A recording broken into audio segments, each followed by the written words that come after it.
নমস্কার। আমি আজকে কবি শক্তি চট্টোপাধ্যায়ের আমার অসুখ কবিতাটি পড়ব।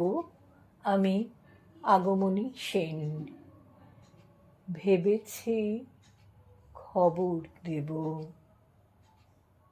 আমার অসুখ, তোমায় বিপন্ন করে ঘর থেকে বাহির করবার চেষ্টা করব।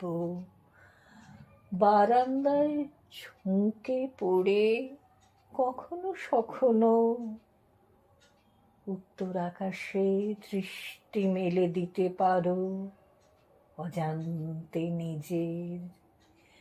কিশোর প্রেসিডেন্সি হাওয়া সপ্তপূর্ণি ছুঁয়ে আরো দূরে চলে যাবে হীরক বন্দরে।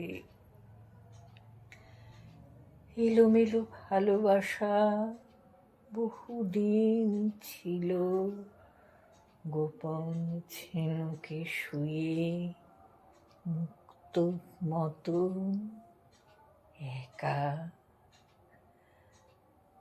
কেন দেখা দিতে এলে, নির্দেশ পাঠালে দেখা করো। তোমার অসুখ গুরুতর, ভেবেছি খবর দেব আমারও অসুখ। নমস্কার।